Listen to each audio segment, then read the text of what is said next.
Hi guys, so today is Sunday morning and I just got out of work and we wanted to make a quick video about 5 things that Frank had made mistakes about, actually on Amazon.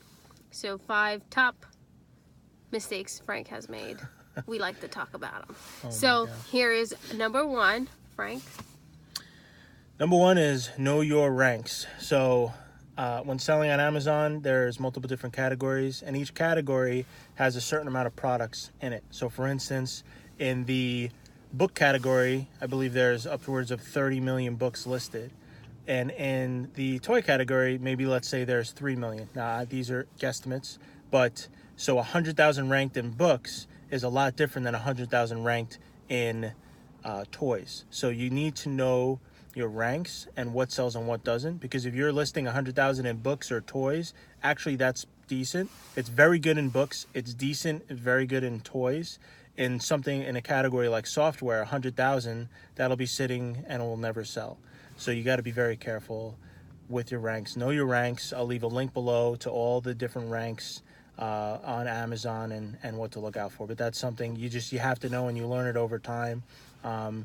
And the great thing is, if you do make a mistake and accidentally sending something in, it only costs 15 cents to have it sent back to you, and you get a free box. So yeah, and I would say it is good to have like a small cheat sheet to like refer back to and see what are your listings and what the ranks are. I know, like, I'm not there with Frank all the time to know what's the rank for each item or each category. So for me, Frank leaves a little sticky note. Hey, these are the ranks that I would want you to buy when you're going for, scanning items and stuff. So have a cheat sheet for you guys. Have yourself a cheat sheet, and I think it'd be good.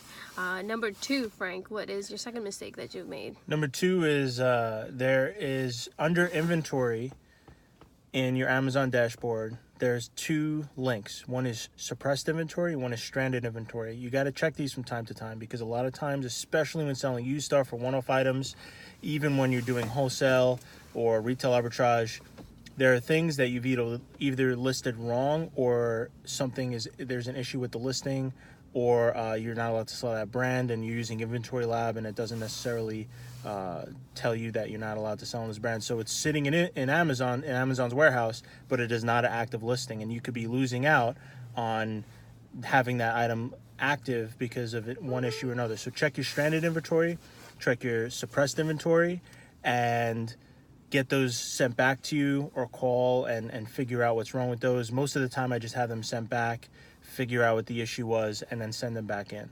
Again, it's only 15 cents per item to have it sent back to you. And it is a lot easier than sitting on the phone and calling Amazon and figuring it out.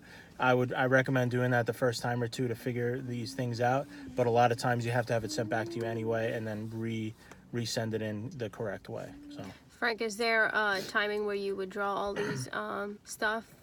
About once a week. Yeah. Once a week, okay. I'll go in and check. It depends on how often you're sending shipments in. If you're sending them in only once a week, then you can check once a month or something. But if you're sending in multiple boxes every day like we do, then checking at least once every couple days or once a week is kind of important, because you're just missing out. It's dead inventory, right. Yeah. And if you want to increase your cash flow, you got to be on top of all these things. Is there a program that you use to kind of narrow it down, or is there... No, it's just because you can't see it anywhere else other than inside of Amazon's dashboard. We use Inventory Lab to list, and so that's why sometimes you run into these mistakes, because Inventory Lab does certain things, but it doesn't do other things. For instance, if we accidentally list a used toy as used and it needs to be collectible, then it'll get sent to Amazon. Inventory Lab won't stop you, and then it'll be in stranded inventory. So okay. And number 3? Number 3 is what do we have here? putting the wrong item in the box. Oh yeah, so you can easily get suspended if you keep sending in. If you tell Amazon these 20 things are in this box and there's only 19, and they red flag that, and they say there's an issue or it's under investigation, whatever, for that particular FBA shipment. Once in a while, it's okay, but if this is a regular issue, you really need to be on top of it and fix these, because sometimes they hold your whole shipment for that one error, and none of that stuff will go live. Other times it may go live, but you got to send in these and fix these things and prevent them from happening, because this is kind of red flags on your account. And if you get enough of them, you can get suspended. Sorry, we have a kid in the back. Oh, sorry. Yeah. We forgot about him. Just kidding. Just Here you go, kidding. Evan. It's okay. Here's your milk. All right. Is that good? Okay. All right. So, yeah. Okay, so with that, I want to say that's including the listings. So let's say if there is 20 listings and you're putting one item in the wrong box, and also not having 20 items and not shipping one or two of the items in either of the boxes. So that sometimes can get you... something will fall behind the table, right? And you realize you didn't ship it in. So if it says 20 things, make sure 20 things are in the box. Also, if you're sending in 2 separate boxes for the same shipment and one thing is in the wrong box, that's an issue as well. So be careful with that, because you may not think it's a big deal, but it actually is. And you need to be very careful, because if you keep having these issues, it is grounds for suspension, or Amazon may say you're not allowed to send this particular item in anymore because there's too many issues with it, or they could say you're not allowed to send in shipments anymore. There's a lot of different things that can affect your account, and you just need to be very careful that you're complying with Amazon's guidelines and being on top of. So if you go under inventory, FBA shipments, and you scroll down on the left side underneath the shipment, there will say there's an error with the shipment. Go and scroll down, make sure they're all closed. If they're not closed and you sent it in a month ago, go into that shipment, click over to I forgot the button, but it's one all the way on the most right tab, and then under that it'll show you if there's any issues with that, and you need to deal with those. So make sure you're on top of that. That is actually an issue that not many people, or I would say there's some that overlook those things, and then they build up, and that's not good. Yeah. Number 4 is your board games. Oh. Yeah. I guess we only have 4 tips. 4 and 5. We have 5. Oh, it's kind of all the same. Okay. So board games. All right. So if you're selling used items like we do, used items on Amazon sell very well. So you can't sell used beauty products, you can't sell used baby products, but you can sell used toys, used kitchen items. There's a lot of categories that you can send in used items. And so there's some brands that don't allow, like I believe Leapfrog doesn't allow you to send in used Leapfrog items and things like that. But used Legos, if you're approved for that, you can sell those things in. So okay. It's okay, Evan. You gotta hold on, okay? Okay, hold on 1 minute. Hold it. Okay. So anyway, so when you are sending in used items, you need to be 100% certain that these are complete, because one of 2 things can happen. One, you just get a negative feedback and there's nothing you can do about it. And negative feedback when you are selling used items, when you're doing private label, your store negative feedback isn't necessarily as important as your individual product feedback, because there's only one person to buy from and people aren't clicking in. When you have the buy box, you can't see the feedback of the individual seller. When you don't have the buy box and someone's looking for it used, the feedback that matters most is your store feedback. So if you keep getting negative ticks on your account, negative ratings, that's not going to look good, because even if you match the lowest price of somebody else, and they have 99% feedback and you have 93, who are they going to buy it from? A lot of people base their buying decision off of that feedback. So you need to be extremely careful that when you are sending in a used item and you say good, that it's actually in good condition or very good or like new. And you need to be very descriptive on those things. We actually make up, we basically use the same template for our listings, and we've really very rarely had issues. The issue happens when we miscount a board game or something doesn't work that we said does, and sometimes it gets bumped around in the shipment, and that's the issue. Sometimes we just did it wrong. So you really need to be on top of it. Once in a while, these things are going to happen, but that's all it should happen, is once in a while. If it's more than that, you really need to figure out somewhere in your process that can be improved, because it can definitely, well, even 1 percentage point from 98 to 97% will affect your sales by 10 to 15%. It may not seem noticeable, but it definitely is and does make a difference. Right. And with that said, I actually want to say, you know, when Frank makes a listing for a book, or there is a listing already for a book, and you're putting a new book or like new description or good, my description of good, or what I would say can pass for Amazon like new, is different from Frank's description of it. So I do want to encourage you guys to make sure that, you know, to be one above what you normally would be. So like I am more like minimum. Okay, if Amazon's just asking for a good, but Frank's like, well, even if it's good, let's just say used, or you know, acceptable rather than saying it is. So people are surprised. Right. So if it's, you do want to leave that. So with if it's that. very good and you list it as good, people will be happy and be more likely to leave you a positive feedback, because that there, you know, expectation the expectation was less. But if it's borderline, very good, and you put very good, half the people are going to be disappointed, and half the people are going to be like, okay. So, and then when the people are disappointed, there's a higher likelihood they'll leave a negative feedback. Evan, hold on.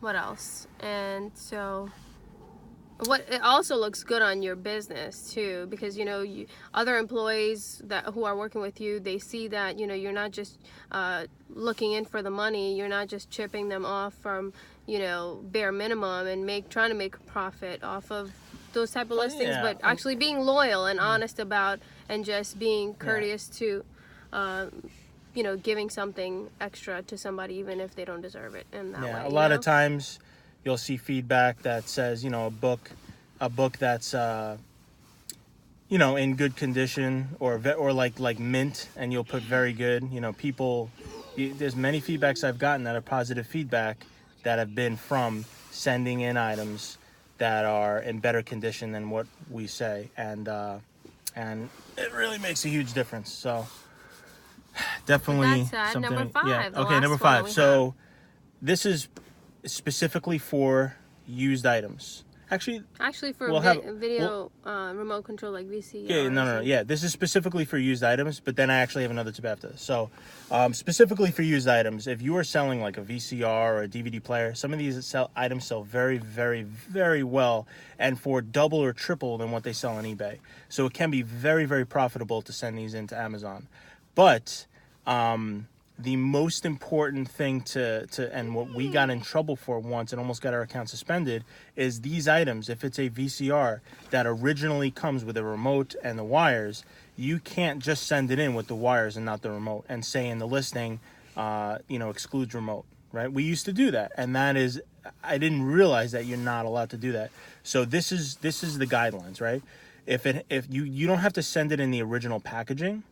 Right? If it's a VCR, you don't have to have the original packaging, but it does need to include all of the original items that came with it, right? So if it's a GameCube, it can't just say, because a lot of people, you'll see even in the listings, and a lot of people do this and you're not allowed to, is they'll say console only, replacement console only, and then you could sell it for a lot more. And you can get away with it for a little while, but as soon as one person complains, your whole account will come under review, and you can either get suspended right there, or have to come up with a game plan and set, like what we did. I literally had to remove all of my electronics listings, every single item. It was over 100 items. I had to send it all back to myself, tell Amazon that I'm removing everything that has that may violate these guidelines, and I'm going to recheck everything one by one and only send the things back in that are 100% complete.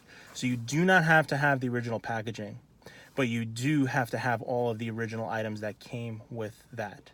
And so for something like sometimes we'll have a game that doesn't have the instructions. We will print those out online and then say reprinted instructions. Some things like that are okay, and some things are not. So like for instance, a VCR, if it has the AV cables, you could just buy replacement AV cables, but I would recommend sending in the original remote and things like that, not a universal remote or something like that. So you need to be very, very careful on this, because there is some gray area and some room for kind of like doing it Right, but you need to be very careful because this can make the difference between getting suspended and having 100% positive feedback. So that was for used items only. And then the last thing is a bonus tip. When you're selling certain accessories, like for instance, we do a lot of video game stuff.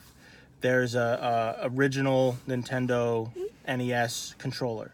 There's 100 third-party controllers that people buy from China and send in. And then there's one listing that actually is for the original one. So you need to be very careful that you're sending in that one, the one you have is genuine and authentic, and two, you're listing it under the proper listing, because you can be losing out on money or putting it under the wrong listing, and you'll get dinged for that too. So, or get a negative feedback or have a return. There's all of these issues that can happen. And one other tip is when someone returns something, you can actually see the reason for that return. So if you go under, I believe, your reports, then fulfillment, and then on the left side, you'll see a whole drop down, and you can go click on returns and then click on the last like 365 days or 30 days, and you can see all your returns. And then under where it says return, if you click on that, if some of them you can't see, but some you can see, and you click on it and they put a reason on why they're returning it. So that's good to research and figure out, because sometimes they won't leave a negative review, they'll just return it. But if you're not constantly keeping up with why people are returning things, you can, one, prevent returns, and two, prevent negative feedbacks, possibly by keeping on top of why people are returning things. Because on eBay, it's very easy. You have that personal contact. With Amazon has the contact with the customer. You don't. So people just return it. It's like, okay, and you just go about your business. But if you're not on top of these things, you will lose out on money and you will get negative reviews. So especially with one-off used items, Amazon is great. We do very, very well. And things usually sell for double, if not triple, on Amazon rather than eBay for a lot of items. So it is worth it to look into all those things. And I hope these tips helped you guys. Yeah, these tips helped you guys. And if you guys have any tips that we can learn from or would like to share, we're constantly in learning mode. Talk about it on the next channel, next video. Share it, write it under the comments. Give it a thumbs up if you like us, or even if you don't like us, still give us the thumbs up. All right, yeah. We're doing a good job. Everybody doing a good job. Help us to, make the next video and to get us motivated and excited for the next video, pretty much. But I do want to remind you, refresh again as far as the top 5 or 6. Okay, so a recap. Know your ranks. Know your ranks. Let me read this. Know your ranks. Make sure you're listing everything under the correct listings, like I said with the third-party stuff. Check your stranded and your suppressed inventory on at least a weekly basis. Amazon will also email you these as well, so don't ignore those emails. Board games, make sure they are 100% complete. You're not putting anything in there that shouldn't. Make sure all of the shipments, if they say it's 20 items, make sure there's 20 items in there. Make sure they're the correct items. If you're doing split shipments, make sure there's 20 in one box and 10 in the other. Whatever your shipment says, make sure that the total amount at least adds up. Nothing fell behind the table. Nothing is missing. There's not 21 in one and 11 in the other, or 19 in one, whatever. So make sure that that's complete. And lastly, make sure when you are sending in used VCRs, DVD players, anything that is electronic or that can be sold used, that it is 100% complete. It does not have to have the original packaging, but make sure it is complete. That is true. And that is it, guys. So if you guys made any mistakes that you learned from, please let us know again in the comments. If there's any other things you guys want us to talk about, let us know. But we'll see you guys next time. Next time. Alrighty. Boom.